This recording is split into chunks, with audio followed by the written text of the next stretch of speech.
My name is Chris Glynn. I'm Senior Vice President at World Vision, and it's my privilege to help lead the For Every Child campaign with just a bunch of wonderful people. To your point, Mark, you're such just a wonderful story, and even Jai, it is our blessing at World Vision US specifically to see how God works in the hearts of our donors, and how when we do our work well as a body, how we just want to, as World Vision, get out of the way so you as the donor can be in relationship with this precious poor. It is an amazing blessing. We get inspired by that, and just to be a part of it is just such a blessing to me. 3 years ago, the Lord blessed me with the privilege to join this organization. I worked in the corporate sector, and I'd been a child sponsor for over 10 years. And my wife, Chris, and my two daughters, Hannah and Abigail, we loved sponsoring our children, and I knew what World Vision did, and I loved it, and I loved that relationship. I was a little bit familiar with the story of World Vision with Bob Pierce, and how through his courageous faith, he birthed this organization in a small little place in Portland, Oregon, and had the audacity to call it World Vision. I was less familiar with Stan Mooneyham, and how he would, during his work in Vietnam and Cambodia during the War of the 70s, he would march off the map to serve the refugee and the orphan. I'm not the brightest bulb, not the sharpest tool in the shed. Rich would tell me that, actually. And it didn't dawn on me. I like to improve organizations. I'm a business guy, right? So I'm coming in here, I want to serve God, I want to improve this organization, and it never dawned on me that the first day on the job, I'd be confronted with the same faith-stretching vision that has defined this organization over 60 years. My very first one-on-one with Rich, he starts talking about the fact that 1.2 billion people around this world are still in stifling poverty. He and the board wanted to go deeper. They wanted to do more. Everything was in place. The infrastructure, our relationships within the communities, our expert staff, our holistic approach, which Moses talked about yesterday, we stay in the community with them. Jair talked about it today. We are part of them to help them have the dignity to transform themselves. All the assets were needed in place due to the blessing of the donors that have sponsored kids for so many years. All of these were in place to do something unprecedented to the communities, to transform them much greater than we've done in the past. We're primed to build upon the foundation of our past work and what we've learned over the 60 years that we've done this, in the experience of our 50,000 people on the ground, to work faster, to work better, and to help more people get out of poverty and have a greater impact. It was at this meeting that Rich originally cast this vision for me on the groundbreaking kind of effort that we now call the For Every Child campaign. We were just going to start to test it quietly with some of our most faithful donors. But what was so interesting to me when I'm sitting there, and I'm kind of, I'm like, what is this thing? I'm going to be help leading this thing, and I'm, like, whoa, it's a lot, is all around us was signs that do just the opposite. Signs that said we should be cautious, to hunker down, to ride out the storm, to just, now's the time, I think, maybe to just consolidate, right? Nothing was saying to double down and to do more. Because you see, if you recall, in 2010, the economy had just in the middle of the most unprecedented recession. The Dow had recently lost half of its value. Unemployment had skyrocketed. Organizations and financial institutions that we thought were too big to fail had either just done so or on the precipice of doing just that. While everyone was in retreat, everybody, we had a moment in time to demonstrate our faith in the Lord to do amazing things. To truly put shoe leather to our faith and live out Matthew 19:26. With man, this is impossible, but with God, all things are possible. Rich said in The Hole in the Gospel, he said, when you have the awareness, the access, and the ability, you must act. And him and all of World Vision were determined to do so. For we know that during these uncertain financial times, what happens, right? What happens? The children and the poor suffer the most. You see, this was the time when everyone was worried about themselves. We were worried about our bank accounts. worried about our net worth. I remember checking my 401k almost all the time, going, oh my goodness, half the value lost. And while everyone was focused on themselves, Rich and the board and World Vision leadership was wondering who was going to be focused on the kids. It was at this moment that I was first introduced to the For Every Child campaign, and it was at this moment that I truly fell in love with this organization. So what is this campaign? It's our effort that was launched with the generous lead gifts over 2.5 years ago to raise $500 million in 5 years to impact over 20 million people, 10 million of whom are children, in 5 key areas of our work in 18 countries. These 5 areas are child protection, to protect and restore exploited children; Christian witness, to share God's hope; economic development, to give families a chance; health, to prevent diseases caused by malaria, malnutrition, and deaths by maternal and child health; water, sanitation, and hygiene for survival. Through this work, we also wanted to continue to build upon the innovation and the innovative spirit that has defined this organization for over 60 years. We wanted to be able to innovate in high-tech areas, such as mobile technology, such as mHealth, and in low-tech areas, such as hand augers for drilling wells. We also were intentional to ensure that within the very same projects of the campaign, that our programming was built in such a way that would empower girls and women, so that it would enable them to thrive, to go to school, and the mothers to have more time to take care of their families and earn an income. Specifically, what have we set out to do? We've always been a child-focused organization. The sin of child exploitation is a tragedy of immense proportions. Worldwide, 115 million children are compelled into the exploitive and dangerous practices of child labor, bonded labor, and the sex trade. Many more children are victims of abuse and violence, including sexual assault, early marriage, female genital mutilation, and domestic abuse. Listen to this statistic. Human trafficking generates annually an estimated $32 billion in profits. What a sin. Through the generous commitment of donors such as yourself, our goal is to reach 2.6 million people with programs that fight child trafficking and abuse. We're doing this through raising awareness of exploitation, so families and communities can prevent it before children are harmed, by providing safe environments and linking these abuse victims to legal and protective services, and supporting caregivers who restore survivors to family and community life. Doing all of this work in partnership with those who really have the responsibility to keep children safe: families, churches, local leaders, and the government. As a Christian organization, it's our heart's desire for every child to know and experience the unconditional love of God. However, in many places around the world, churches and pastors struggle to effectively share the gospel. They struggle because there's insufficient training and lack of resources. Many pastors in the communities in which we serve have only a primary school education, and many more have not even had the opportunity for theological training. In some regions where we work, Christians are few in numbers compared to other faiths. World Vision is a great opportunity to strengthen churches and to help ministry leaders through this campaign. It's our vision to nurture the spiritual growth of 2 million people by helping them know, experience, and demonstrate the love of Christ. We'll do this by partnering with the local church, equipping them with practical tools for ministry, such as our innovative Channels of Hope program, which really emphasizes gender respect, equity, and the creation of caring and nurturing and non-judgmental communities for people living with HIV and AIDS.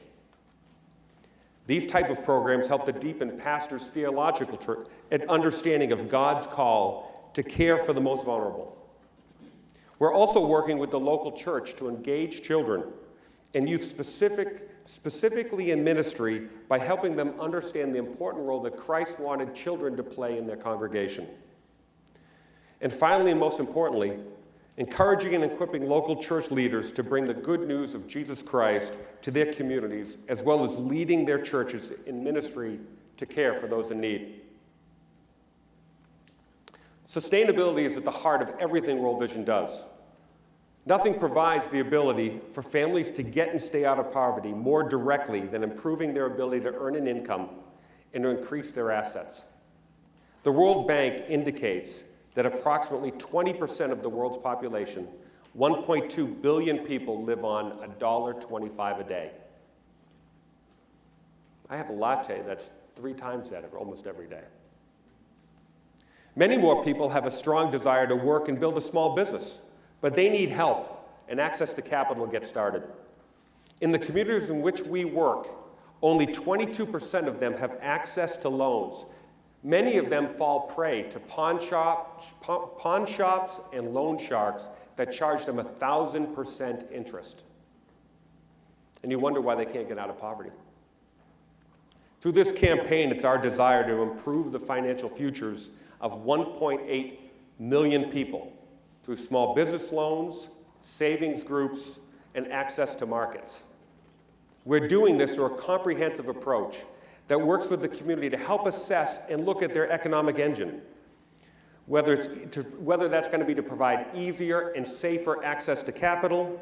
There are microfinance programs provided through Vision Fund, teaching them the importance and priorities of savings through savings groups, or strengthening their small business through access to market, farming co-ops, and other interventions that allow them to grow their wealth.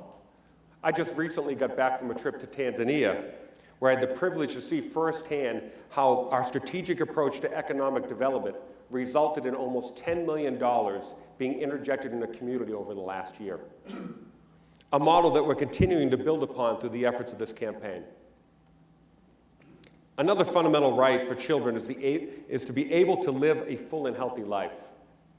Every day, nearly 19,000 children under the age of 5 die from preventative causes. 19,000 kids. For example, malaria killed 1,500 children every day in 2010. That is a child every minute. Every year, an estimated 2.7 million children don't even live past the age of their first 28 days. Moses yesterday talked about the fact that in his Maasai village, they name a child once and then they give him the real name after they know he's going to live, or she's going to live. 1.5 million succumb to malnutrition before their 5th birthday every year. The tragedy of this is that most of these deaths can be prevented. We know this because in 60 years of work, we've seen malaria cases where we've had the resources to distribute bed nets, and they've received the training to use them. We've reduced malaria cases by 75% in those communities. Historically, our programs dealing with acute malnutrition in the very young have had a 90% success rate. That's why we need to do more. That's why this campaign, we're working to protect the lives of 9 million people by providing them cost-efficient bed nets, by treated feeding programs and nutrition training, and maternal and child health practices. We do this by leveraging the relationships we've already built in the community. You know, the key with something like a mosquito net is you don't just drop the net off. You have to be part of the community so you socialize what it means to use the net, and they use that asset that you've provided to protect their children. It is the same thing that happens with nutrition programs. We ensure, because we're in the community, that those practices are adopted, that those healthier birthing methods are adopted. Our experience in malaria, nutrition, and maternal child health have positioned us to best implement what we've already known. This campaign is going to allow us to do more. Finally, the last key focus of our campaign is the area in which some would say is the most important: to provide children to live life in all its full. And it's the provision of water, sanitation, and hygiene. Clean water, better sanitation, and hygiene just changes kids' lives. 2.2 million children each year could be saved through clean water. We know this through 60 years of provision of clean water, that it reduces diarrhea deaths by 24%, improves sanitation, reduces death by 33%, and basic hand washing alone reduces pneumonia cases by 50%. Over the past 27 years, World Vision has provided clean water to 12 million people. Our work with partners in our community-based approach has resulted in 90% of our wells being up after 10 years, and 80% of our wells working after 20 years. Phenomenal statistics if you look at the average.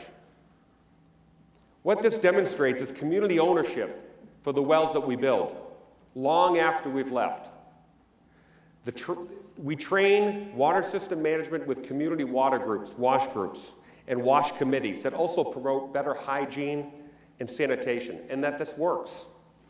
But there's much more to do. In WASH, World Vision is now leading the way. We provide the largest non-governmental rural water program in the world. And our goal is to transform the lives of 7.5 million people by providing access to clean water, improved sanitation, and hygiene. Through this work, children are going to be able to go to school. You know, I was reading this last night, and I'm like, children will be attending school more regularly, and when kids don't have to fetch water all day, they can go to school. And I'm sitting there going, my daughter Abigail may not like the fact that the kids have to go to school, but that's exactly right. They can go to school because they walk to get water every day. They will be better nourished. Mothers now don't have to walk to fetch water. They can take care of their families. They can look to be providing an income with their husbands. Gardens can now be irrigated through this clean water, and they can eat better. And the entire family can improve due to the provision of clean water. But these hopes, these aspirations, these goals that we've talked about, they could just be things on a page. But they're actually coming true. The Lord is working through this campaign, and that is the blessing that it is to work here. Through the generous support of National Leadership Council members, many of you in this room, we've been seeing firsthand how he's moving. Through our work together over the last 2.5 years, we've already provided financial services and access to market to almost 200,000 people in Africa and Latin America. In Bangladesh alone, over 500,000 people have participated in activities that empower communities to help keep children safe. In our work in malaria, we've already covered 6 million people with bed nets. It's resulted in a 47% reduction in malaria cases in Mozambique, 51% in Kenya, and in Zambia by over 60%. In our WASH work, we are now reaching 1 million beneficiaries every year with clean water. And we have already reached 2 million people because of this campaign. We used to serve about 200,000 beneficiaries annually, and this campaign has allowed us to serve 5 times that amount. Praise God. Don't fall prey to the enemy's lie that we can't make a difference about the world's poor. I think it lulls people with resources and ourselves to sleep that somehow it's just a problem that can't be overcome. It's a lie. It's not hopeless. God moves. He moves. We just join him in that work. It's the enemy's lie that tells you that you shouldn't join him in that work, that work is somehow above us, or it's beyond, it's too far away. Now, there's a lot of stats that are out there, and a lot of statistics. So if some of you aren't stats and statistics people, which many of you are not, we have a story that I'd like to show you about how this campaign's impacting one community.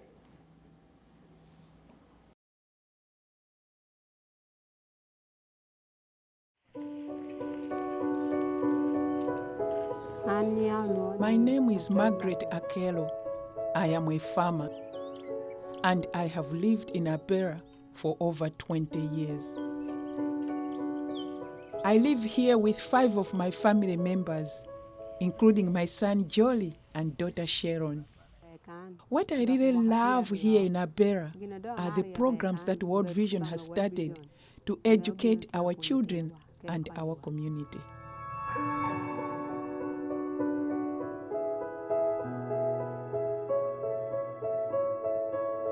During the time of the rebels here, there was much killing of people, and our children's education was disrupted. When people were sick, they could not get treatment because it was dangerous to travel, and many children died of malaria. Our troubles seemed unending.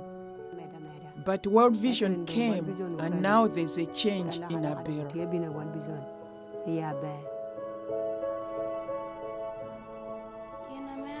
I think the education of children is important because it increases knowledge for the future and it gives blessings. But if you leave school, then you miss out. If God allows, I want to study and go to university. What I like to do when I'm not in school is weaving, making things to sell, and going to the well to fetch water. Before World Vision came, our children used to walk for long distance to go and get water. Before World Vision dug the well, the only water was very far away and I'll always be late for school. But now I can go back to school early. The training that World Vision has given us regarding clean water and how to maintain the borehole wells will improve the health of our children and other people in this community. Another health problem in our community is malaria. Before World Vision gave us mosquito nets, mosquitoes were a big problem for our family. We would spend a lot of money on the treatment of malaria. Malaria cases was really too much, but through our working hand in hand with the sub-county and the village health teams, parents have been sensitized to know and be in the position to manage the malaria.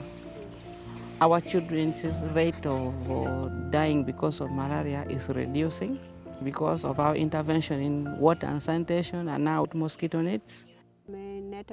Being given a mosquito net by World Vision has really reduced our suffering from malaria. Jole would become so sick, but now I do not have to worry for him. Jole Olara is a very unique boy. It's not easy to get a young boy like that. The first time I interacted with him was when he prayed for the children, and his prayers generally moved me. When World Vision came in 2008, they saw the potential that Jole showed and they gave him the opportunity to attend classes at church. He has learned so much, and today people around the community call him pastor. When I am referred to as pastor, I rejoice because God has given me a position here in my village. He knew that I could serve him even while I was still young. Education is also very important to me because it opens up my future. World Vision has taught me about child protection, about things like mistreatment of children, the wrongs of early marriage and child labor.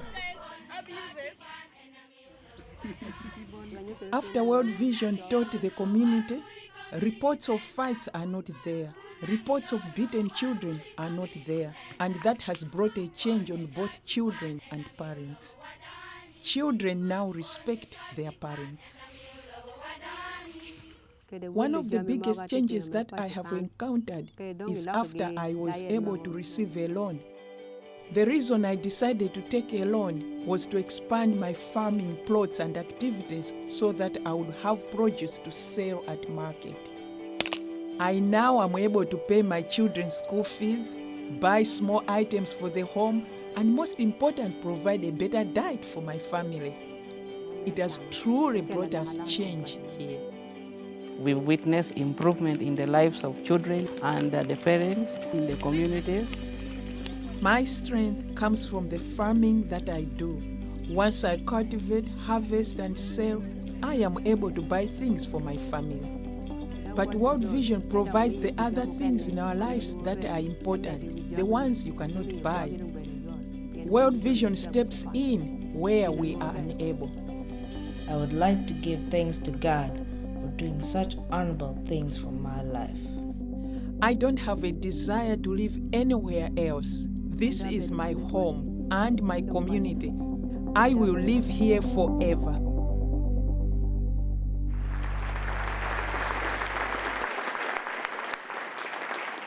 I love how Margaret says that this is her home and she wants to live there and she wants to live there forever.